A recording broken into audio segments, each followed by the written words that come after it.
সাতক্ষীরায় দিনে তাপমাত্রা ৩৮ ডিগ্রি ছাড়িয়েছে। রাস্তাঘাট ফাঁকা, বাজারে লোকজন কম, মানুষ ঘর থেকে বেরোতে ভয় পাচ্ছে। হাসপাতালগুলোতে বাড়ছে হিটস্ট্রোক ও ডায়রিয়ার মতো রোগীদের সংখ্যা। তাপমাত্রার ভিতরে আমরা কাম করে খেতে পারতেছি না, আমরা খুব সমস্যার ভিতরে আছি।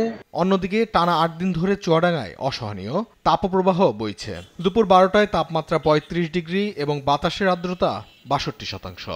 দিনের বেলায় রোদের তাপ আর ভ্যাপসা গরমে শরীর ভিজে যাচ্ছে। বাতাসের আর্দ্রতা বেশি থাকায় ঘরেও যেন স্বস্তি নেই, কেউ প্রয়োজন ছাড়া বাইরে বেরোচ্ছেন না। বাতাসের আর্দ্রতা বেশি থাকার কারণে প্রচুর ভ্যাপসা গরম অনুভূত হচ্ছে এবং পরবর্তীতে বৃষ্টিপাত না হওয়া পর্যন্ত এরকম ভ্যাপসা গরম এবং তাপপ্রবাহ চলতে পারে। ৩৭ থেকে ৩৮ ডিগ্রি তাপমাত্রায় মেহেরপুরের জনজীবন দগ্ধ। খোলা আকাশের নিচে কাজ করতে গিয়ে অসুস্থ হয়ে পড়ছেন অনেকেই। ৪-৫ দিন ধরে খুব রোদ গরম, এই ছাতি মাথায় দিয়ে ভ্যান চালাইছি। মাদারীপুরের চিত্রও একই রকম ভয়াবহ। গত কয়েকদিন ধরে ৩৭ ডিগ্রির উপরে তাপমাত্রা রেকর্ড হচ্ছে।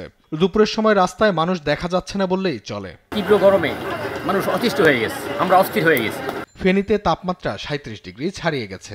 দুপুরের পর বাজার ফাঁকা, বিদ্যুৎ বিভ্রাট পরিস্থিতিকে আরো নাজুক করে তুলেছে। ৩-৪ দিন ধরে গাড়ি হিসেবে আমরা রাস্তায় গরমে জ্বালা চালাতে পারি না। গরমের তাপমাত্রা এত যে মারাত্মক, মানুষ এভাবে কাগজের লেবুর শরবত খেয়ে জীবন যাপন কাটাতে। নীলফামারীতে তাপমাত্রা হঠাৎ বেড়ে গিয়ে ৩৬ থেকে ৩৭ ডিগ্রিতে ঠেকেছে। এ অবস্থায় পশু পাখির পানির যোগান করাও কষ্টসাধ্য হয়ে পড়েছে। স্কুল শিক্ষার্থীদের উপস্থিতিও তুলনামূলকভাবে কম, কারণ তীব্র গরমে তারা অসুস্থ। হাসপাতালগুলোতে অনেকেই ভর্তি হচ্ছেন মাথা ব্যথা, দুর্বলতা ও পানিশূন্যতা নিয়ে। প্রাকৃতিক দুর্যোগ নয়, তবুও প্রতিদিন গরমে মানুষের জীবনে নেমে এসেছে দুর্ভোগের মতোই প্রভাব। তাপপ্রবাহ থেকে বাঁচতে জরুরি প্রয়োজন ছাড়া ঘর থেকে বের না হওয়ার পরামর্শ দিয়েছেন চিকিৎসকরা। নিউজ ডেস্ক, দেশ টিভি।